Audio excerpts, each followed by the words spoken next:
कैसे हो? सब बढ़िया हो? गर्मी तो नहीं लग रही है? लग रही है। और जब सरकारी स्कूल में जाओगे जब पंखा भी नहीं मिलेगा है। यहाँ तो देखिए पंखा तो है और साथ में एसी भी है, और वहाँ देखिए पंखा होगा तो चलता नहीं होगा। और फिर पूछो आप लोगों से कैसे हो अभी, और तब आप बताना कि आप कैसे हैं। लैपटॉप क्या चला था ना? अच्छा, बोर्ड चला था अपना, और बोर्ड के पदाधिकारी कितने प्रकार के सदस्य होते हैं माध्यमिक शिक्षा बोर्ड में? 4 कौन कौन से? पदेन, निर्वाचित, मनोनीत और को ऑप्टेड। क्योंकि हिंदी में तो देखिए सयावरण सयावरण ऐसे कई नाम, इंग्लिश में क्या कहते हैं? को ऑप्टेड। कितने मेंबर होते हैं? 2। विधानसभा द्वारा मनोनीत, उसके अध्यक्ष होता है, कितने लोगों को मनोनीत करता है? 2। और राज्य सरकार द्वारा 17 या 18? अध्यक्ष को मिलाते हैं तो 18, लेकिन सामान्य पूछा जाए राज्य सरकार द्वारा मनोनीत सदस्य तो 17 ही करने हैं, अध्यक्ष सहित 18। अब आते हैं देखिए बोर्ड के पदाधिकारी। बोर्ड के पदाधिकारी, बोर्ड में देखिए प्रमुख रूप से 3 पदाधिकारी होते हैं। कितने होते हैं? एक होता है अध्यक्ष, और एक होता है उपाध्यक्ष, और एक होता है सचिव, सेक्रेटरी। ये 3 पदाधिकारी होते हैं बोर्ड में। और आवश्यकता पड़ने पर एक चौथा और पदाधिकारी आता है, वो कभी कभी आता है, जिसको कहते हैं प्रशासक। वो देखिए आवश्यकता पड़ने पर आता है। तो लिखिए अपने इसके अंदर पदाधिकारी कितने हैं? 3। और एक पदाधिकारी को पढ़ेंगे अब अपने इसमें। सबसे पहले हम पढ़ते हैं अध्यक्ष। अध्यक्ष कैसे बनता है? पहली बात तो ये, अध्यक्ष के लिए सबसे पहले कमेटी बनती है जिसको कहा जाता है सर्च कमेटी। क्या बनती है? Search committee. इस सर्च कमेटी में देखिए 3 लोग होते हैं, 2 तो होते हैं बोर्ड के सदस्य और एक सरकार द्वारा नियुक्त व्यक्ति। टोटल कितने लोग होते हैं? 3 लोगों की सर्च कमेटी बनती है। ये जो सर्च कमेटी है, इस सर्च कमेटी द्वारा 4 या 5 व्यक्तियों के नाम लिखे जाते हैं।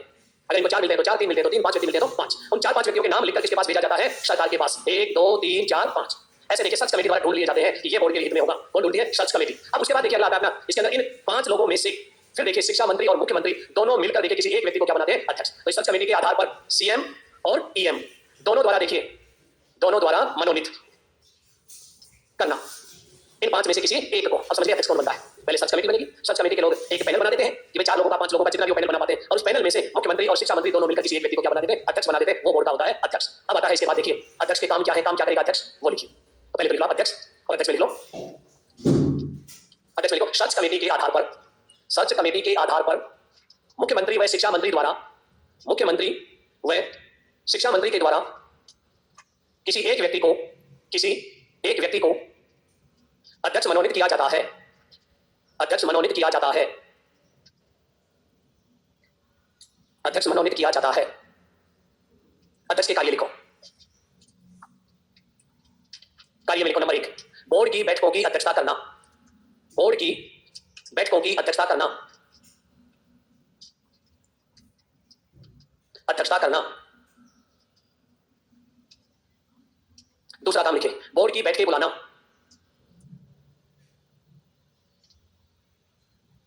बैठकें बुलाना या आहूत करना। हम बुलाने को क्या कहते हैं? आहूत। दूसरा पदाधिकारी उपाध्यक्ष कौन बनेगा? भी उपाध्यक्ष बनेगा माध्यमिक शिक्षा का निदेशक। माध्यमिक शिक्षा का निदेशक तो हेडिंग डालिए आप, उपाध्यक्ष। और उपाध्यक्ष में लिखिए माध्यमिक शिक्षा का निदेशक। माध्यमिक शिक्षा का निदेशक जो इसका पदेन सदस्य भी होता है, जो इसका पदेन सदस्य भी होता है। 7 पदेन सदस्य थे, उनमें से एक सदस्य कौन होता है? ये निदेशक भी होता है, जो इसका क्या कहलाएगा? उपाध्यक्ष। लिखिए। अब उसके बाद देखिए काम क्या करेगा ये, इसकी अनुपस्थिति में अध्यक्षता करेगा। ये काम इसका, कार्य लिख लो। अध्यक्ष की अनुपस्थिति में, अध्यक्ष की अनुपस्थिति में, अनुपस्थिति में अध्यक्षता करना। अध्यक्ष की अनुपस्थिति में अध्यक्षता करना।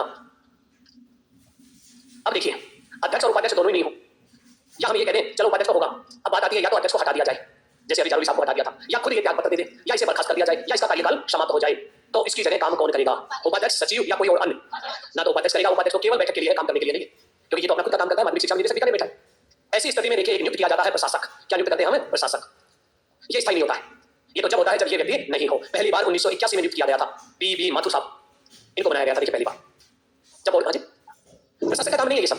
प्रशासक का काम तो जब शुरू होता है जब ये नहीं है तब। जो काम ये कर रहा है सारे काम कौन करेगा? उसकी जगह प्रशासक करेगा। अगर देखिए अध्यक्ष तो है लेकिन किसी कारण से वो पहुंच नहीं पाया मीटिंग में, तो उसकी जगह ये काम करेगा, उस दिन के लिए केवल, परमानेंट काम नहीं कर सकता ये, इसलिए उपाध्यक्ष है ये। दूसरा आता है प्रशासक। प्रशासक देखिए ये जब तक काम करेगा जब तक नया अध्यक्ष नहीं आ जाता। तो बताओ, पहला तो मैंने बता दिया 1981 में माथुर साहब बने थे। वर्तमान में कौन है? क्योंकि बोर्ड अध्यक्ष कोई नहीं है। जारवी साहब के बाद देखिए किसी को अध्यक्ष नहीं बनाया गया, तो वर्तमान में प्रशासक कौन है? थोड़े दिन पहले तो देखिए कानाराम जी तो निदेशक है माध्यमिक शिक्षा के, वो तो उपाध्यक्ष हो गए इसके। वो सचिव है मेघना चौधरी तो बोर्ड की। वर्तमान में कौन है? पहले तो देखिए लक्ष्मी नारायण मंत्री हुआ करते थे, बीएल मेहरा साहब है उसकी जगह, क्योंकि जो अजमेर का संभागीय आयुक्त है उसको चार्ज दिया जाता है प्रशासक का। और वर्तमान में देखिए अजमेर के संभागीय आयुक्त है भंवर लाल मेहरा, जिसे शॉर्ट में हम कहते हैं बीएल मेहरा जी। और वो वर्तमान में क्या इसके प्रशासक? बहुत अच्छा सवाल है। देखिए अगर पेपर में पूछा जाए कि बोर्ड के अध्यक्ष को त्यागपत्र या पद से हटा दिया जाए या कार्यकाल खत्म हो जाए तो उसकी जगह निम्नलिखित में से कार्य करेगा? ऑप्शन 1 उपाध्यक्ष, ऑप्शन 2 सचिव, ऑप्शन 3 प्रशासक, ऑप्शन 4 कोई भी। कौन होता है? प्रशासक। तो लिखिए अब इसके बाद उपाध्यक्ष के बाद एक नाम लिख लो, प्रशासक। एडमिनिस्ट्रेशन ऑफिसर होते हैं ये प्रशासक। लिखो जब बोर्ड के अध्यक्ष का कार्यकाल समाप्त हो जाए, बोर्ड के अध्यक्ष का कार्यकाल समाप्त हो जाए या पद से हटा दिया जाए तो उसकी जगह प्रशासक नियुक्त किया जाता है। यह व्यवस्था 1981 से चल रही है। 1981 से चल रही है। और वर्तमान में लिख लो BL मेहरा साहब। वर्तमान में कौन है? BL Mehra, Amarlal Mehra, IAS। कौन है ये? IAS। अब चलते हैं आगे। देखिए आगे कौन आ गया? सचिव। हेडिंग डालिए सेक्रेटरी। बहुत ही महत्वपूर्ण पद होता है सेक्रेटरी का इसके अंदर बोर्ड में। सचिव पहले समझ लीजिए फिर लिख लेना। सचिव देखिए बोर्ड का सदस्य नहीं होता है। पहली बात कौन होता है? RS पदाधिकारी होता है। राजस्थान सेवा देखिए प्रशासनिक सेवा का एक पदाधिकारी होता है जिसको हम क्या कहते हैं? RAS। ये बोर्ड का सदस्य था, ये बोर्ड का सदस्य था। प्रशासक भी बोर्ड का सदस्य नहीं। बोर्ड के सदस्य जो हमने पढ़े थे 36, उनमें इसका नाम नहीं था और न इसका नाम था क्या उसमें? नहीं थे उसके नाम। इसलिए देखिए कि जब ये दोनों लोग देखिए इसमें सदस्य नहीं है तो जब बोर्ड में कभी भी देखिए मताधिकार का प्रयोग किया जाता है, वोटिंग की जाती है, तो इन्हें वोट देने का अधिकार नहीं होता इन दोनों। अब देखिए वोटिंग का काम कर रहे हैं वो कौन करेंगे? इसके जो मेंबर है वो करते हैं, क्योंकि कोई बार निर्णय लेने के लिए वोटिंग की जरूरत पड़ जाती है। और निर्णायक जो मत देता है वो कौन देता है? अध्यक्ष। बराबर मत आने पर निर्णायक मत देने का अधिकार किसके पास होता है? अध्यक्ष। जो भी उस बैठक की अध्यक्षता कर रहा है या तो ये कर रहा होगा या ये कर रहा होगा, दोनों में से कोई ना कोई एक अध्यक्षता कर रहा होता है, उसी व्यक्ति को क्या होता है? निर्णायक मत देने का अधिकार। लेकिन सेक्रेटरी और प्रशासक को नहीं होता है। क्यों नहीं है? क्योंकि ये बोर्ड के मेंबर नहीं है। कई बार देखा यूट्यूब पर बहुत सारे लोग पढ़ाते थे ऐसे, बच्चे लिखा है साहब आप तो ये बता रहे थे आगे ये। मैंने कहा मेरा और किसी व्यक्ति की तुलना नहीं करते हैं। पहली चीज तो ये देखो कि बोर्ड जो बनता है बोर्ड के सदस्यों से मिलकर बनता है, तो वो 36 लोग कौन है पहले ये डिसाइड करो। अगर उन 36 में ये सेक्रेटरी शामिल है तो बोर्ड का मेंबर है, अगर उन 36 में प्रशासक है तो बोर्ड का मेंबर है। वैसा ये तो नहीं है, तो इनको वोट देने का अधिकार नहीं मिलेगा। ऐसे तो और भी कर्मचारी है बोर्ड में, संयुक्त निदेशक है, उप निदेशक है, उन्हें भी अधिकार दो। अरे ये तो सरकारी कर्मचारी है। ये सब तो क्या है? सरकारी कर्मचारी अपने अपने कर्तव्यों का निर्वहन करते हैं जो सरकार द्वारा दिया गया। लिखो सेक्रेटरी। सेक्रेटरी लिखिए राज्य सरकार द्वारा नियुक्त RAS अधिकारी। राज्य सरकार द्वारा नियुक्त RAS अधिकारी। वर्तमान में कौन है? मेघना चौधरी। बीच में हटा दिया था, पहले थी है, फिर वापस इनको बना दिया है। कई सालों से बोर्ड का काम देख रहे हैं। वर्तमान में मेघना चौधरी। अब लिखो इसके कार्य नंबर 1, बोर्ड के कार्यों का एजेंडा बनाना। कार्य नंबर 1, बोर्ड के कार्यों का एजेंडा बनाना। एजेंडा को हिंदी में कहते हैं कार्यव्रत। बोर्ड के कार्यों का एजेंडा बनाना। दूसरा, बोर्ड की बैठकों में भाग लेना। बोर्ड की बैठकों में भाग लेना,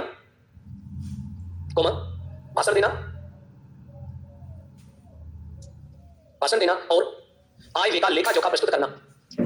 आय व्यय का लेखा जोखा प्रस्तुत करना। तो सारा रिकॉर्ड किसके पास होता है? सेक्रेटरी के पास। ये लोग तो लेके आते हैं, अध्यक्षता करके चले जाते हैं, लेकिन ये स्थायी व्यक्ति होता है। सारा बोर्ड इसी के चारों ओर घूमता है, क्योंकि बोर्ड की क्या है? धुरी है। सारे कर्मचारियों से देखिए किसी से संबंध होते हैं, किसको कौन सा काम करवाना है, ये सारा काम किसका है? सचिव का। तो ये तो था अपने इसके अंदर देखिए इसके पदाधिकारी कितने पड़े हमने? 4 लिखवाई कितने मैंने मूल रूप से 3। अब नोट लगा के लिखो एक लाइन। बोर्ड का सचिव मतदान की प्रक्रिया में भाग नहीं लेता है। बोर्ड का सचिव मतदान की प्रक्रिया, इलेक्शन प्रोसेस, मतदान की प्रक्रिया में भाग नहीं लेता है, क्योंकि वह बोर्ड का सदस्य नहीं होता है। एक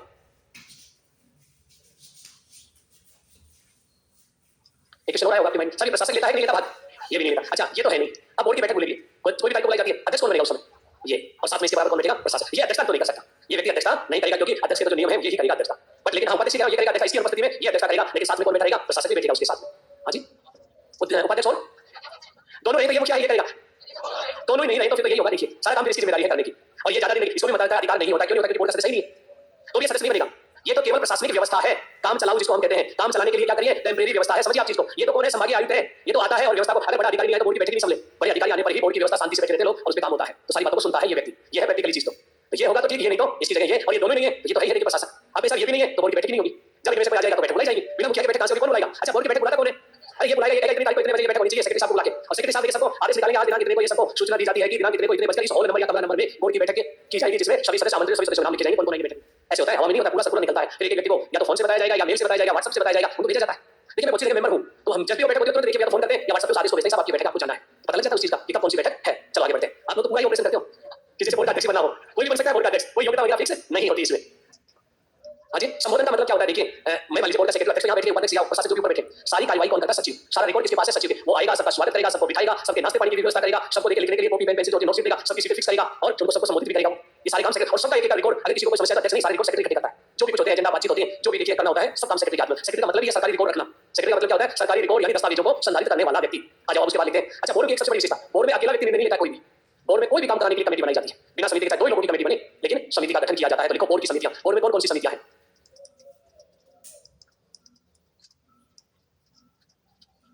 बोर्ड की समितियां, देखो सबसे पहले जो कमेटी बनती है वो बनती है मान्यता की, मान्यता समिति। क्या काम करेगी ये कमेटी भी? मान्यता देने का काम। कौन सी मान्यता? 9 से 12वीं तक। कोई भी स्कूल खोले, चाहे गवर्नमेंट हो चाहे प्राइवेट हो, सबको बोर्ड से मान्यता लेनी होती है। कई बार देखिए अड़चनें आ जाती है, गवर्नमेंट स्कूल वालों को पता ही नहीं है। 8वीं से 10वीं का स्कूल हो गया, वो सोचते सरकारी स्कूल है, वो मान्यता लेते नहीं, और जब आवेदन निकलते हैं 10वीं के, उनका नाम ही नहीं होता लिस्ट में स्कूल का, तब भागते हो सब हमारा नाम ही नहीं है। जब बोर्ड में जाते बोलते तुमने आवेदन कब किया था मान्यता के लिए, तो चाहे सरकारी स्कूल हो चाहे प्राइवेट हो, सबको आवेदन करना पड़ता है, क्योंकि बोर्ड एक स्वायत्त शासित संस्था है, सरकार के अनुसार काम नहीं करती, अपने खुद के नियमों के अनुसार काम करती है। तो यहाँ मान्यता मिलती है कौन सी कक्षा की? 9 से 12वीं तक की। 1 से 8 की मान्यता कौन देता है? 1 से 8 तक की मान्यता कौन देता है? प्रारंभिक शिक्षा निदेशालय बीकानेर, ध्यान रखना इस बात को। दूसरी देखिए, मान्यता के बाद आता है पाठ्यचर्या, पाठ्यचर्या समिति 9 से 12वीं की पाठ्यचर्या बनाता है ये खुद अपनी, अब नहीं बनाता 2018 के बाद से। अब किसको दे दिया? RSCRT उदयपुर को दे दिया, पहले इसी के पास था पाठ्यचर्या बनाने का। दूसरा देखिए, जब पाठ्यचर्या बनेगी तो उसके आधार पर क्या बनेगा? पाठ्यक्रम बनेगा। देखिए एक समिति बनती थी, कौन कौन से पाठ आएंगे, ये समिति कभी बनती है, कल ही जारी हुआ है 2024 में 10वीं और 12वीं में कौन कौन से पाठ पढ़ाए जाएंगे, सर्कुलर जारी हो गया। कौन सी समिति जारी किया? पाठ्यक्रम समिति ने, ये पाठ होंगे और ये पढ़ने, किताब में हो सकता है एक्स्ट्रा भी हो, लेकिन पढ़ने कितने पाठ है, कौन सा पाठ कितने नंबर का आएगा, ये सारा काम किसका है? पाठ्यचर्या समिति। फिर उसके बाद देखिए बोर्ड क्या करवाते हैं? आवेदन, आवेदन पत्र समिति। ये आवेदन की देखिए सारी तैयारी कर लेती है, आवेदन में सारा काम होता है, किस तारीख को आवेदन करवाने, कमेटी करने का होगा, कौन आवेदन करेगा, उसके अंदर जितने भी आवेदन फॉर्म आएंगे सबको इकट्ठा किया जाता है, छोटा काम नहीं है। 33 लाख बच्चे बैठते हैं एक बोर्ड परीक्षा में, देखिए 10वीं में, और जब 57 में 58 में पहली बार जब बोर्ड परीक्षा हुई, मात्र उसमें देखिए 31,225 लोग थे। अब आपको सोच लीजिए कितने बच्चों के आवेदन पत्र इतने आना, और उनकी एक एक आवेदन पत्र की जांच करना आसान काम है क्या? सोचो आप, तो लगे रहते हैं इसके अंदर। इसलिए इसकी कमेटी होगी आवेदन पत्र समिति, जिसके अंदर देखिए जो 10वीं और 12वीं के जो आवेदन पत्र होते हैं उनकी जांच करवाना, आवेदनों को भरवाना, गलती होने पर गलतियां सही करवाना, ये सारा काम किसका है? आवेदन पत्र समिति। फिर उसके बाद देखिए मूल्यांकन समिति। अच्छा, मूल्यांकन से पहले परीक्षा, परीक्षा समिति, इस कमेटी का काम है बोर्ड की परीक्षाओं का आयोजन करवाना, या हमारी रीट की परीक्षा भी होती है, उस परीक्षा का आयोजन कराने की क्या बनाई जाती है? एक कमेटी, पूरी रणनीति बनती है कैसे कैसे काम करना है, और सारी जिम्मेदारी किसकी होती है? परीक्षा समिति। फिर उसके बाद देखिए मूल्यांकन होता है, कॉपी जांच, मूल्यांकन समिति ये रिजल्ट बनाती है ये कमेटी। देखिए कॉपियां जांच करवाने से लेकर जब तक रिजल्ट डिक्लेयर नहीं हो जाता वो, और उसके बाद अंक तालिका और प्रमाण पत्र भी जारी करवाता है। तो देखिए आपके सामने जो जो काम है सबकी क्या है? एक एक समिति। सभी काम करने के लिए पैसों की जरूरत होती है, इसलिए वित्तीय समिति। कितनी समिति हो गई है? और ये समितियां बोर्ड में, और ये भी लिखा हुआ है आवश्यकता पड़ने पर अन्य समितियों का भी गठन किया जा सके। ये तो स्थायी है, हर साल काम होते हैं ये तो, लिखो जल्दी से बोर्ड की समितियां।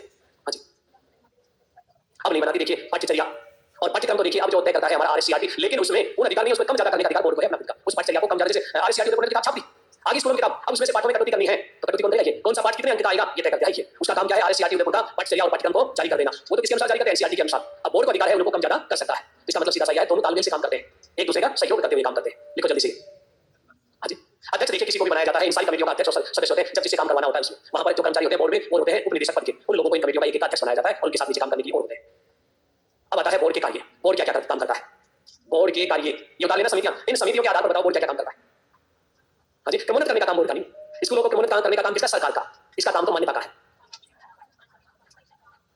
बोर्ड कौन कौन से काम करता है? अरे 7 काम तो ये लिखे पड़े हैं, और इनके अलावा कुछ और भी काम है, ये थोड़ी करता है, और भी काम किए जाते हैं। पहले समिति लिखी सबने, हेडिंग डालो बोर्ड के कार्य और देखते हैं बोर्ड के कार्य। नंबर 1 लिखते चलना भाई। नंबर 1 पहला कार्य, मान्यता देना। कक्षा 9 से 12 तक स्कूलों को बोर्ड की मान्यता देना।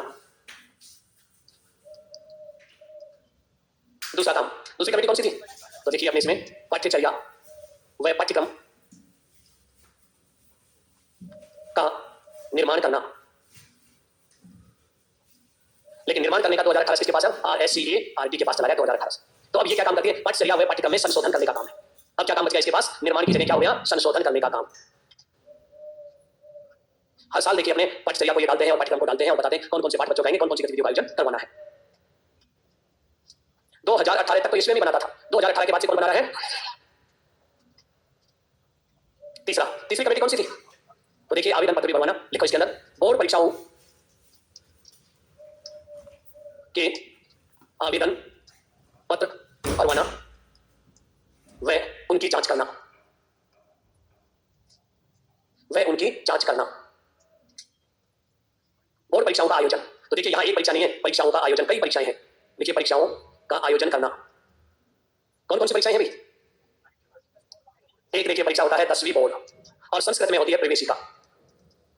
एक होती है देखिए 12वीं, और संस्कृत में होता है वरिष्ठ उपाध्याय। नाम है इनके। संस्कृत शिक्षा के अंदर 10वीं बोर्ड परीक्षा को क्या कहते हैं? प्रवेशिका। 12वीं को कहते हैं वरिष्ठ उपाध्याय। अपने यहाँ कहते हैं 10वीं बोर्ड और 12वीं बोर्ड, नाम है। अब उसके बाद आता है तीसरे नंबर पर व्यावसायिक परीक्षा, वोकेशनल एजुकेशन, व्यावसायिक परीक्षा, और ये हो रही है अभी 9वीं से 12वीं तक। 9वीं की, 10वीं की, 11वीं की, 12वीं की, चारों क्लासों की परीक्षाओं का आयोजन बोर्ड ही करवाता है, वोकेशनल एजुकेशन की। इसके अलावा चौथे नंबर पर देखिए फिर आता है इसमें रीट या आरटेट का आयोजन। आजकल तो इसकी अलग से बिल्डिंग बना दी है, जो बोर्ड की मेन बिल्डिंग है, उसके पीछे वाली बिल्डिंग इसी के लिए दे दी गई है। इन परीक्षाओं का समय समय पर देखिए आयोजन करवाना इसका मूल काम है। कितनी परीक्षा होगी आपके सामने है? कितनी परीक्षा? पहले तो 8वीं बोर्ड की करवाता था, अब नहीं करवाता 8वीं बोर्ड की परीक्षा, वो पंजीयक को दे दिया ये काम। 5वें नंबर पर देखिए सृजनात्मक प्रतियोगिताओं का आयोजन करना। सृजनात्मक प्रतियोगिताओं का आयोजन करना, और ये प्रतियोगिताएं दो तरह की होती हैं, एक बच्चों की, एक शिक्षकों की। एक तो किसके लिए होती है? माध्यमिक शिक्षा में पढ़ाने वाले शिक्षकों की, और एक होती है शिक्षार्थी यानी विद्यार्थियों की। विद्यार्थियों की संख्या अधिक होती है, इसलिए 3 लेवल पर होती है, और इनकी संख्या कम होने के कारण 2 स्तर पर होती है। कितने स्तर पर होती है? 2 स्तर पर। देखिए इसमें एक होता है जिला स्तर, और जो जिला लेवल पर फर्स्ट आएगा उसे बुलाया जाता है राज्य स्तर पर। और विद्यार्थियों की संख्या अधिक होने के कारण इनके बनाए 3 स्तर। सबसे पहले परीक्षा होती है खंड स्तर पर, और खंड पर जो फर्स्ट आएगा उन्हें बुलाया जाता है जिला लेवल पर, और जो जिला में फर्स्ट आएगा उसे बुलाया जाता है राज्य स्तर पर। इस प्रकार से परीक्षाएं होती है 3 स्तर पर, ये होती है 2 स्तर। और इसमें जो प्रतियोगिताएं होती है, देखिए प्रतियोगिता, वो 3 प्रतियोगिताएं होती है, और तीनों में फर्स्ट को बुलाया जाता है आगे। पहली प्रतियोगिता पत्र वाचन, दूसरा अध्यापन टीचिंग, और तीसरा निबंध या लेख, निबंध या लेख। ये 3 प्रतियोगिताएं होती है, और तीनों की देखिए जो फर्स्ट आएगा उसको कहां बुलाया जाता है? अजमेर बुलाया जाता है। और 33 जिलों से देखिए 33 लोग आते हैं फर्स्ट, 33 इसके, 33 इसके, 33 इसके, और वहां जाकर प्रतियोगिता, वहां जो फर्स्ट आएगा वो राज्य लेवल पर जाना जाएगा, और उसके लेख को प्रकाशित। एक बार मैंने भी इस प्रतियोगिता में भाग लिया था, एक ही अवसर मिला था, उसके बाद तो इनकी जांच करने वाले बना दिया गया। अब भाग नहीं ले सकते, जो भाग लेते हैं उनकी मॉनिटरिंग। तो मैं राज्य लेवल पर मैंने देखिए क्रिएटिविटी पर लिखा था साइकोलॉजी में एक निबंध, आईआईटी बॉम्बे की सारी स्थिति का चित्रण किया था उसमें, और पूरे राज्य लेवल पर फर्स्ट आया था पूरा निबंध, मनोविज्ञान पे लिखा था, और बोर्ड द्वारा सम्मानित भी किया गया था उसमें। देखिए उसके बाद कभी अवसर नहीं मिला, एक ही अवसर मिला था जीवन में। कितनी प्रतियोगिताएं होती है? और यहाँ देखिए प्रतियोगिता होती है 5। यहाँ कितनी प्रतियोगिता होती है बच्चों की? 5 प्रतियोगिताएं होती है। देखिए 5 कौन कौन सी? नंबर 1 एकल गीत या एकल गायन, उसके बाद चित्रकला, चित्र बनवाए जाते हैं, फिर होता है क्विज, प्रश्नोत्तर जिसे हम कहते हैं, फिर होता है आशुभाषण। आशुभाषण क्या होता है? एट ए टाइम जो टॉपिक दिया जाता है उसमें कहा जाता है बोलिए इसके ऊपर, उसको कहते हैं आशुभाषण। और 5वां होता है निबंध। और ये पेपर में आया हुआ सवाल है, देखिए उसमें पूछा गया था निम्नलिखित में से शिक्षकों की सृजनात्मक प्रतियोगिता नहीं होती। 3 तो ये थे, चौथा ऑप्शन था चित्रकला। तो वही आंसर उसका था, चित्रकला प्रतियोगिता तो किसकी है? बच्चों की है, शिक्षकों की तो मात्र 3। तो ये एक कार्य बोर्ड द्वारा देखिए संचालित किया गया। राशियां भी है, पहले राशि अलग थी, अब राशि अलग कर ली। देखिए इनमें 3 बच्चों की कम है, टीचर्स की 3000 कर दिया, बढ़ाकर राशि तो फर्स्ट आता है। हाँ जी, और अब ये प्रतियोगिता देखिए कोरोना काल के बाद से आयोजित नहीं हुई है, क्योंकि कोरोना काल से बहुत सारी चीजों में बदलाव हो गया इसमें, इसलिए मैं इनकी राशियां नहीं लिख रहा हूं इसमें। कोई भी शिक्षक हो, चाहे प्राइवेट हो चाहे गवर्नमेंट हो, जो माध्यमिक शिक्षा में पढ़ाता हो वो उसमें भाग लेता है। इसमें ये कोई बाध्यता नहीं है कि ये प्राइवेट स्कूल का है या गवर्नमेंट का, कोई भी हो सकता है, और इसकी विज्ञप्ति अखबारों में आती है। दिनांक कितने को जिला लेवल पर प्रतियोगिता आयोजित की जाएगी, लेकिन कोरोना काल से बंद पड़ी है। आगे चलते हैं, अगला कार्य कितने हो गए? 5 6। एनटीएसई परीक्षा का आयोजन, national talent search examination, Hindi में हम कहते हैं राष्ट्रीय प्रतिभा खोज परीक्षा। और ये नेशनल लेवल की है, नेशनल लेवल की प्रतियोगिता को करवाती है एनसीईआरटी। कौन करवाती है? एनसीईआरटी। ये जो परीक्षा के 2 स्तर होते हैं, एक स्तर होता है स्टेट राज्य स्तर, और दूसरा होता है नेशनल राष्ट्रीय स्तर। राष्ट्रीय स्तर पर यह काम करवाता है एनसीईआरटी इसके द्वारा, और स्टेट में इस परीक्षा का आयोजन करवाता है बीएसईआर इसके द्वारा। देखिए यहां जो परीक्षा होगी बोर्ड करवाता है उसको कहा जाता है एनटीएसई लेवल फर्स्ट, और दिल्ली में जो एग्जाम होगा उसका नाम है एनटीएसई लेवल सेकंड। है कोई बच्चा देखिए इससे उत्तीर्ण? नेशनल टैलेंट सर्च एग्जाम में बहुत बड़ा देखिए एग्जाम होता है, और इसके अंदर हजारों बच्चों को अवार्ड मिलता है। देखिए ये जो एनटीएसई फर्स्ट होता है, इसमें कौन बैठ सकता है? इसका पात्र होता है कक्षा 10वीं में अध्ययनरत कोई भी बालक, चाहे गवर्नमेंट का हो चाहे प्राइवेट का। पात्र कौन है इसमें? बच्चा कक्षा 10वीं में अध्ययनरत विद्यार्थी। और जो बच्चा इस परीक्षा में पास होगा उसे कोई इनाम नहीं मिलेगी, केवल पात्र होगा सेकंड में बैठने का बस। इसलिए राज्य को जिम्मेदारी दी है, यहां जो बच्चा उत्तीर्ण होगा एनटीएससी फर्स्ट में, वो बच्चा इसका क्या होगा? पात्र होगा। यहां पास होने पर किसी प्रकार का कोई पुरस्कार अवार्ड नहीं मिलता है, केवल उसे सेकंड टेस्ट में बैठने की पात्रता मिलती है। ऐसा क्यों किया? क्योंकि राज्यों में बच्चों की संख्या बहुत ज्यादा होती है, भीड़ बहुत ज्यादा होने पर पूरे देश में एक साथ एग्जाम कैसे करा सकते हैं, इसलिए स्टेट लेवल की एजेंसी को ये काम दे दिया, तुम चेक नहीं कर लो। और हर स्टेट की सीटें फिक्स होती है। राजस्थान की जैसे 234 सीट है तो 234 बच्चे पास होंगे, ज्यादा बच्चे नहीं तो टॉप रैंक के होंगे। 234 एग्जाम बैठ जाए लाखों, 33 लाख बच्चे तो 33 बैठ जाएंगे एग्जाम, पास कितने होंगे? 234। और सीटें कम ज्यादा होती रहती है, कोई फिक्स नहीं होती है, क्योंकि हर साल विज्ञप्ति जारी होती है, उसमें लिखते हैं कि स्टेट की कितनी और यूनियन टेरिटरी की कितनी सीटें होती है। तो इस परीक्षा का आयोजन की जिम्मेदारी किसकी है? राजस्थान माध्यमिक शिक्षा बोर्ड की, इसकी जिम्मेदारी। एनटीएससी लेवल फर्स्ट, सेकंड कौन करेगा? एनसीईआरटी जाने उसका काम जाने। आगे चलो, ये लिखना चाहो तो लिख लो। एनटीएसई फर्स्ट, उत्तीर्ण विद्यार्थी ही एनटीएसई सेकंड के पात्र होंगे। यह है इसका मूल काम। इसी की तरह क्या हमारे राज्य में भी कोई एग्जाम होता है? क्या होता है अपने यहाँ पर राज्य में? अभी एक नई घोषणा मुख्यमंत्री जी ने भी की, एक नए एग्जाम की, मुझे याद नहीं आ रहा, मैंने उनका ट्वीट देखा था, उसके ऊपर डला हुआ था नया एग्जाम होगा इसकी तरह। लेकिन बोर्ड द्वारा आयोजित एक एग्जाम है अपने यहाँ पर होता है, उसका नाम एन की जगह एस है, एसटीएसई स्टेट टैलेंट सर्च एग्जामिनेशन। तो लिखो आखिरी नंबर पर एसटीएसई परीक्षा का आयोजन। हाँ जी, पहले हुआ करते थे, सब हटा दिया वो। पहले बहुत सारी बातें थी, सारी बातें हटा दी। नवीं में 50 होना चाहिए, 55 होना चाहिए, माता पिता की आयु होनी चाहिए, सब बातें हटा दिया। कोरोना काल के बाद सारे को रिमूव कर दिया, नहीं है। एसटीएसई स्टेट टैलेंट सर्च एग्जामिनेशन, राज्य प्रतिभा खोज परीक्षा। यह परीक्षा हमारे यहाँ 2 स्तर पर आयोजित होती है। कितने लेवल पर आयोजित होती है? 2 स्तर पर होती है। देखिए एक होती है 10वीं स्तर पर और एक होती है 12वीं स्तर पर। कितने लेवल है भाई? 2, यानी 2 परीक्षाएं होती है। एक में यदि बच्चा चूक जाता है तो दूसरा अवसर और मिलता है। 10वीं लेवल पर जो परीक्षा होती है उस परीक्षा का नाम देखिए, उस परीक्षा का नाम होता है एसटीएसई परीक्षा। और 12वीं लेवल पर होती है उसका नाम होता है कला एवं वाणिज्य, एसटीएसई। एसटीएसई लिखा हूं क्योंकि ज्यादा नहीं लिखना पड़े। राज्य प्रतिभा खोज परीक्षा, इतनी लंबी चीजें नहीं लिखे, शॉर्ट में क्या लिखा हमने? एसटीएसई। दूसरा होता है देखिए विज्ञान एवं गणित, विज्ञान एवं गणित, एसटीएसई और यदि पिछली गवर्नमेंट में देखें इसका नाम बहुत ही बड़ा था। क्या नाम था? पढ़ के बताता हूँ। पिछली गवर्नमेंट में पंडित दीनदयाल उपाध्याय विज्ञान एवं गणित राज्य प्रतिभा खोज परीक्षा, ये नाम था पूरा, PSTU, पंडित दीनदयाल उपाध्याय विज्ञान एवं गणित, आगे राज्य प्रतिभा खोज परीक्षा। तो मैंने शॉर्ट नाम बना दिया इसका। टोटल कितने पेपर होंगे? 3। एक तो ये होता है 10वीं में, और एक ये होता है 10वीं लेवल के लिए। पात्रता क्या है? कक्षा 10वीं में अध्ययनरत। अध्ययनरत पहले 55% जरूरी थे अंक इसमें देखिए, और आरक्षित वर्ग के लिए थे 50% 90 में अंक। अब नहीं है ऐसा। और इसके लिए पात्र कौन होगा? कक्षा 11वीं पात्र, कक्षा 11वीं ना, सॉरी, कक्षा 12वीं में अध्ययनरत, और 11वीं क्या हो? उत्तीर्ण। कक्षा 12वीं में अध्ययनरत। पहले था 11वीं में 55% अंकों से पास होना जरूरी। अब आता है लाभ क्या मिलेगा जो बच्चा पास होता है। देखिए बता देता हूं, जिस बच्चे की 90 से ऊपर इसके अंदर देखिए परसेंटेज बनती है, उसको एक अवार्ड दिया जाता है, स्कॉलर सर्टिफिकेट, एक प्रमाण पत्र मिलता है, उसका नाम क्या है? Scholar certificate. जिस बच्चे की 80 से 90 के बीच होती है, उसको देखिए अवार्ड दिया जाता है, उसका नाम होता है डिस्टिंक्शन सर्टिफिकेट, योग्यता प्रमाण पत्र। तो 2 तरह के प्रमाण पत्र मिलते हैं, 80 से 90 के बीच योग्यता प्रमाण पत्र, और 90 से ज्यादा आएगी स्कॉलरशिप का देखिए उसको सर्टिफिकेट दिया जाता है। लेकिन पुरस्कार किसको मिलेगा? जिस बच्चे के 80 से ज्यादा अंक आएंगे सबको देखिए पुरस्कार मिलता है इसमें, और छात्रवृत्ति दी जाती है। तो यहां मैं लिखा हूं नाम, लाभ 2 तरह के हैं इसमें। एक तो बच्चे को दिया जाता है पुरस्कार, एक तो बच्चों को क्या दिया जाता है? पुरस्कार। 20 बच्चों को मिलता है पुरस्कार। जिस बच्चे की पहली रैंक मिलेगी उसे 4000 रुपए मिलेंगे, और 2 से लेकर 20 तक की रैंक होगी उस प्रत्येक बच्चे को 2-2000 रुपए मिलते हैं। तो लिखिए इसमें फर्स्ट जो पहला स्थान पर है उसको तो कितने रुपए मिलेंगे? 4000 रुपए देखिए, और 2 से 20 तक रैंक होगी प्रत्येक को कितने मिलेंगे? 2000 रुपए एक ही बार मिलेंगे, एक मुश्त प्रत्येक को देखिए। फिर आता है छात्रवृत्ति। यहाँ छात्रवृत्ति का प्रावधान और किया गया है, पुरस्कार के बाद आता है स्कॉलरशिप छात्रवृत्ति। ये देखिए 10वीं का बच्चा 11वीं में एडमिशन लेता है, कक्षा 11 व 12वीं में यदि पढ़ता है तो उस बच्चे को मिलेंगे 1250 रुपए प्रति माह। प्रति माह मिलेगी उसको स्कॉलरशिप, और स्कॉलरशिप अधिकतम दी जाती है 1 साल में 10 महीने की। तो कितने हो गए? 12500 रुपए मिलेंगे 11वीं में, और 12500 रुपए मिलेंगे 12वीं में। अगर वो बच्चा स्नातक करता है, बैचलर डिग्री, क्या करता है? स्नातक, जिसे हम कहते हैं यूजी, अंडर ग्रेजुएट, और यदि वो पीजी करता है, पोस्ट ग्रेजुएट, स्नातकोत्तर व स्नातकोत्तर, अगर ये पढ़ाई करता है तो उस बच्चे को देखिए प्रति वर्ष मिलते हैं 2000 रुपए प्रति वर्ष। लेकिन 10 महीने से ज्यादा नहीं मिलेगी उसको स्कॉलरशिप, यानी 1 साल के 30,000 रुपए मिलेंगे उस बच्चे को।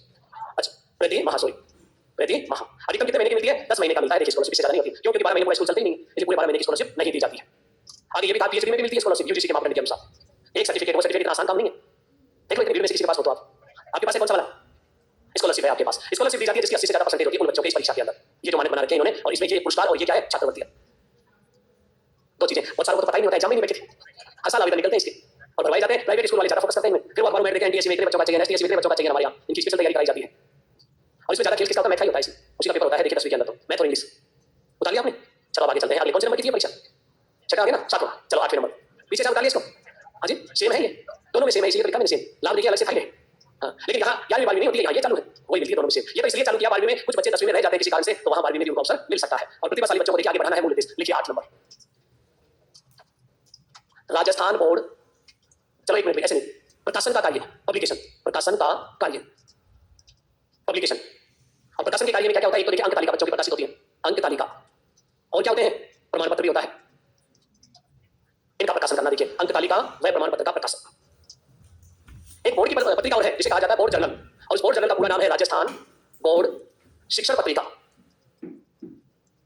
यह पत्रिका त्रैमासिक पत्रिका है, शॉर्ट में क्या कहते हैं इसको? Board journal. बोर्ड जर्नल 1965 से चल रही है ये पत्रिका, प्रारंभ 1965।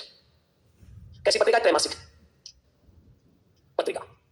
क्या प्रकाशित होते हैं इसमें? बोर्ड के लेख, बोर्ड के नवाचार, बोर्ड की पद्धतियां, बोर्ड द्वारा जो भी गतिविधियां की जाती है उन सबका प्रकाशन किसमें किया जाता है? इसी पत्रिका में किया जाता है, जिसका नाम क्या है? बोर्ड जर्नल या राजस्थान बोर्ड शिक्षण पत्रिका, इंग्लिश में बोर्ड जर्नल कहते हैं।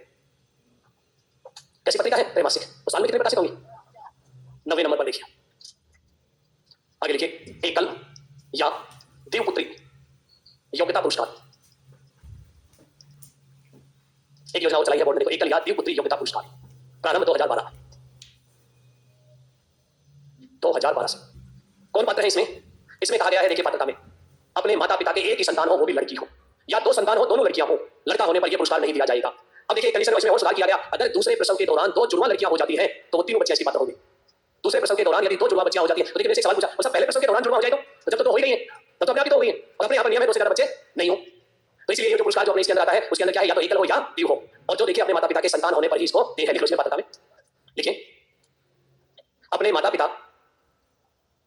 की एकल संतान या 2 संतान, एकल संतान या 2 संतान, दोनों ही लड़कियां होने पर दे है, दोनों ही लड़कियां होने पर दे है। नोट लगाकर लिखिए, द्वितीय प्रसव के दौरान 2 जुड़वा बालिकाएं होने पर पात्र होंगे। एक तो ये संदर्भ है पात्र में, दूसरी देखिए पात्रता में। कक्षा 10वीं तथा कक्षा 12वीं बोर्ड, कक्षा 10वीं तथा 12वीं बोर्ड परीक्षा 60% अंकों से उत्तीर्ण हो, 60% अंकों से उत्तीर्ण हो। कितने अंकों से उत्तीर्ण हो? 60% मिनिमम अंक हो इसमें। लाभ क्या मिलेगा वो देखिए। अच्छा, इसके अंदर कोई फिक्स नहीं है कि सभी बच्चों को मिलेगा। एक कट ऑफ मार्क जारी किया जाता है बोर्ड द्वारा कि हमें 10 बच्चों को देना है तो टॉप 10 बच्चों को अवार्ड दे दिया जाता है, 20 को देना है तो 20 को दे दिया जाता है। तो देखिए इसके अंदर हम लिख रहे हैं पुरस्कार क्या मिलता है कक्षा 10वीं और 12वीं में सभी संकाय हैं। और संकाय क्या होते हैं? कला, साइंस और कॉमर्स। उसके बाद देखिए जिला स्तर पर और एक होता है राज्य स्तर पर। जिला स्तर पर 10वीं की जो बालिका पात्र होंगी उन्हें मिलेंगे 11,000 रुपए और 12वीं में भी देखिए बालिका कितने मिलेंगे? 11,000 रुपए प्रत्येक बालिका को। राज्य लेवल पर 10वीं की बालिका को मिलेंगे 31,000 रुपए और 12वीं में मिलेंगे 51,000 रुपए। ये देखिए इस तरह से हम एक सारणी बना सकते हैं इसके पुरस्कार की।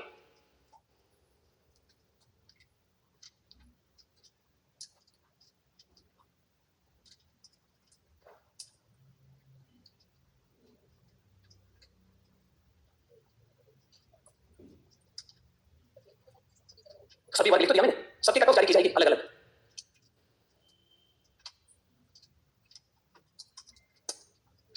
एक नई योजना और चालू की है बोर्ड ने 2017-18 पुरस्कार योजना। कौन सा नंबर है लिखो तो इसके बाद पुरस्कार योजना। 3 पुरस्कार दिए जाते हैं इसे। एक पुरस्कार का नाम तो है शिक्षा रत्न पुरस्कार। कितने पुरस्कार दिए जाते हैं? 3। एक का नाम है शिक्षा रत्न पुरस्कार और इसमें जो राशि मिलेगी 1 लाख रुपए। और ये किसको मिलेगा? शिक्षक को मिलेगा, माध्यमिक कक्षाओं को पढ़ाने वाले शिक्षक। एक ही बार मिला था इसमें अवार्ड, अगले साल कोरोना आ गया था। उदयपुर में एक लेक्चरर थी, देखिए मुझे उसका नाम तो याद नहीं आ रहा, उसको दिया गया था शिक्षा रत्न पुरस्कार। उसके बाद आता है दूसरे नंबर पर बच्चों के लिए खेल रत्न पुरस्कार, जो खेलों में सबसे अच्छा होता है, खेल रत्न पुरस्कार। ये विद्यार्थी को दिया जाता है 51,000 रुपए विद्यार्थी। एक और आता है देखिए कला रत्न। विभिन्न प्रकार की कलाएं हैं, किसी एक कला में जो बच्चा पारंगत होता है उसको दिया जाता है ये कला रत्न पुरस्कार। और ये भी किसको दिया जाता है? विद्यार्थी को। वो 51,000 रुपए और 9वीं से 12वीं तक पढ़ने वाला एक विद्यार्थी जिसे ये पुरस्कार दिया जाता है। तो ये योजनाएं चली थी देखिए 2017-18।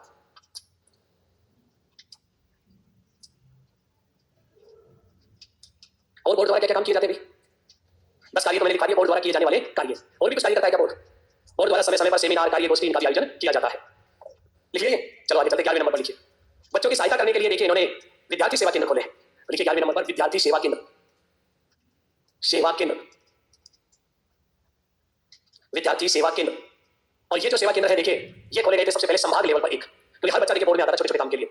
अब डूंगरपुर पास वाला का बच्चा यदि अजमेर आता है तो पूरी रात भर यात्रा करता है, सुबह जाकर अजमेर पहुंचता है और उसको डुप्लीकेट यदि बोर्ड की अंक तालिका लेनी है तो सुबह आवेदन करता है 10 बजे। उसके बाद उसको देखिए वो अंक तालिका दी जाती है, कहते हैं कल आना, आज नहीं होगी तैयार, या शाम को 5 बजे आना। अब देखिए वो बच्चा तो पूरे दिन में परेशान हो जाता है, फिर दूसरे दिन यात्रा करके घर जाता है या कहीं रुकना पड़ता है, उसकी तैयार नहीं होती है। तो इसलिए सरकार ने बोर्ड ने निर्णय लिया कि विद्यार्थियों की सहायता करने के लिए हम उनकी डुप्लीकेट अंक तालिका प्रमाण पत्र वगैरह जो है वो संभाग लेवल पर उपलब्ध कराएंगे। अब बाद में इसे कर दिया जिला लेवल पर। प्रत्येक जिला लेवल पर क्या खोल दिया बोर्ड ने? विद्यार्थी सेवा केंद्र। और इन सेवा केंद्रों के ऊपर देखिए कहां पर है? ये जिला स्तर पर है। अब तो जिला स्तर पर खोले गए। ये देखिए कितने हैं? 2 जिलों में नहीं चल रही है किसी टेक्निकल कारण से, बूंदी और बारा में। फिर कितने हैं? 32 है आज के दिन। कितने केंद्र हैं? 32। जयपुर में 2 हैं, एक बनी पार्क महारानी स्कूल के अंदर और एक शिक्षा संकुल जयपुर के अंदर 2 हैं, क्योंकि ये बड़ा क्षेत्र एक शहर के लिए और एक ग्रामीण स्कूलों के लिए। इसलिए केंद्र कितने हो गए? 32। 2 में नहीं है कौन कौन सा? बूंदी और बारा।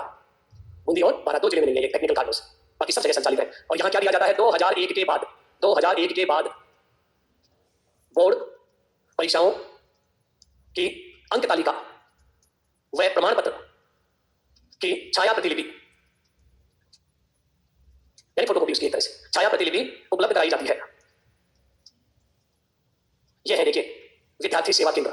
सवाल पूछा जा सकता है विद्यार्थियों की सहायता करने के लिए बोर्ड ने जिला स्तर पर कौन से केंद्र खोले? ई मित्र, विद्यार्थी मित्र, विद्यार्थी सेवा केंद्र, ऐसे बनाएगा मिले जुले सारे आप, और फिर वहां नजर आएंगे 2 उत्तर। क्या नाम है? स्टूडेंट सर्विस सेंटर, विद्यार्थी सेवा केंद्र।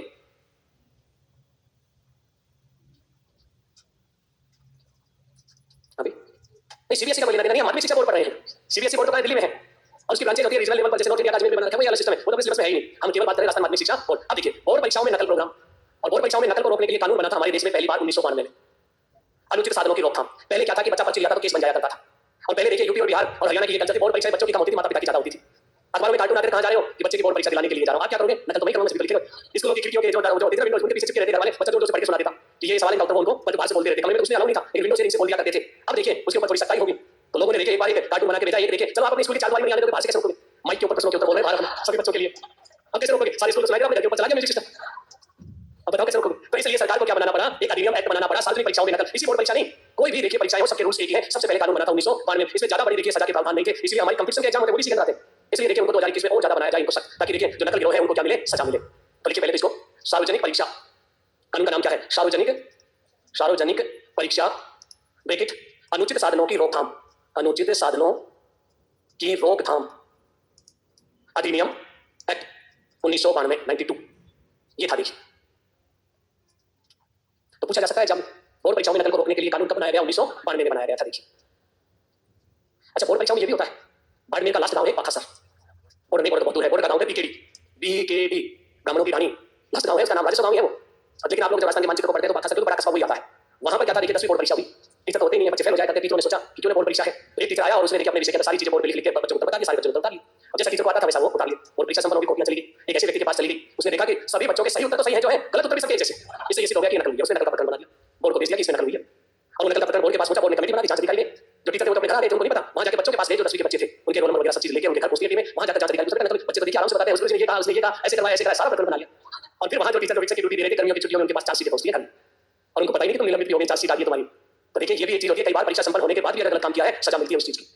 इस तरह की चीजें होती है। कई बार देखिए, अभी अखबार में चल रहा था, पता नहीं संस्कृत शिक्षा के थे, 11 बच्चे थे, 10 बच्चे फेल हो गए 10वीं प्रवेश परीक्षा। अखबार वालों ने छाप दिया, स्कूल के अंदर 9 अध्यापक, 11 बच्चे, 10 फेल, एक बच्चा पास हुआ। सरकार ने तुरंत एक्शन लिया, जांच टीम गई थी 2 दिन पहले, और सारी टीचर नहीं, वो भी होगा जो मुझे जो प्रकरण ध्यान है उसका बता रहा हूं, लेकिन घटना का साल घटती है, क्योंकि मैं लाइन में बोल रहा हूं, इसमें चाहे कंपटीशन हो जाए हो इनके अंदर, तो ऐसे केस देखिए बहुत सारे मिलते हैं। तो मैं आपको ये बताना चाह रहा था कि उसके अंदर जो इस तरह की जो घटनाएं घटती है ना, तो उसके ऊपर जांच गिरती है, सारे के सारे टीचरों को चार्जशीट मिलती है इसके अंदर। ऐसा हुआ था एक इसमें राजसमंद की बात है, जब मैं वही था, मेरे पास इंग्लिश की कॉपी आई थी उस जमाने में, और वो थी वहां पर इसके स्कूल था, राजसमंद शहर का स्कूल था। उसके अंदर देखिए 10 बालिकाएं थी, गर्ल्स स्कूल की 10 की 10 फेल, मैंने 0 रिजल्ट दिया उसका, सारे बच्चों को सबके 0 0 0 0 कॉपी, कुछ लिखा ही नहीं था। उसके अंदर देखिए जो 8 मैडम थी, 8 को 8 को लड़की पानी में ट्रांसफर कर दिया दूसरे दिन की। क्यों किया गया? जब आप पढ़ाई नहीं सकते तो जाओ, इतनी दूर घूम कोई यहाँ नहीं, कई दिनों तक गालियां निकालते रहे वो लोग, क्योंकि सजा के रूप में जब आदमी जाता है ना वापस नहीं आता जल्दी से।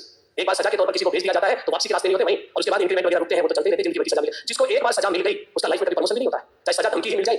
बता देता हूं, सजा के बहुत सारे रूप से, आर्थिक नुकसान करना, बर्खास्त करना, या धमकी देना, चेतावनी देना भी सजा है, आपको लास्ट वार्निंग दी जाती है। और फिर भी आपने अनुशासनहीनता की तो आपके खिलाफ दूसरी कार्रवाई की जाएगी। 2 प्रकार की होती है, 16 सीसी और 17 सीसी। 16 तो खतरनाक होती है, जिसे कहते हैं दीर्घ शास्त्री, और 16 होती है लघु शास्त्री, उसमें धमकी और चेतावनी देकर छोड़ दिया जाता है, लेकिन सर्विस बुक में लाल पेन सेंट्री हो जाती है, आपके रिमार्क लग जाता है हमेशा हमेशा। इसीलिए कर्मचारी करते भी इन चीजों से, भाई सीसी मत मिलो बस, बाकी सब देख लेंगे, है ना। तो देखिए, ये तो अपने कौन सा था? बोर्ड परीक्षा। और बोर्ड परीक्षाओं का आयोजन जो करता है कौन करता है? राजस्थान माध्यमिक शिक्षा बोर्ड। अब चलते हैं दूसरे नंबर पर, दूसरी शैक्षिक संस्था है अपने इसमें आरएसटीबी। हाँ जी, कोई क्रम थोड़ी, पैसा पढ़ लो, आरएसएस आरएसओएस लो भैया, ये लो, मुझे क्या इसको पढ़ा देंगे, लिख लो तो, कोई क्रम थोड़ी था इन चीजों का भी, सर ये पहले पढ़ा दो, बाद में पढ़ा दो। अच्छा ठीक है, लिख लीजिए। देखिए, माध्यमिक शिक्षा बोर्ड के बाद आया तो पाठ्यपुस्तक मंडली था, ये तो बहुत बाद में आया था 5 में। अच्छा, उससे कोई फर्क नहीं पड़ता इन चीजों, सब सेपरेट है, लिख लो आप इसको, छोटा सा टॉपिक है आरएसओएस, पूरा नाम लिख लो, Rajasthan state open school, Rajasthan state open school. इन्हें क्या कहेंगे? राजस्थान राज्य खुला विद्यालय या स्कूल। सबसे पहले बात आती है, ये राजकीय संस्था है या स्वायत्त शासी? ये प्रारंभिक शिक्षा में है या माध्यमिक शिक्षा में? तो लिखो 2 लाइनें, सबसे पहले लिखो स्वयं पाठी विद्यार्थियों का बोर्ड। क्या है? स्वयं पाठी विद्यार्थियों का बोर्ड, स्वयं पाठी विद्यार्थियों का बोर्ड। दूसरी लाइन में लिखो माध्यमिक शिक्षा के अधीन, माध्यमिक शिक्षा के अधीन एक स्वायत्त शासी संस्था, एक स्वायत्त शासी संस्था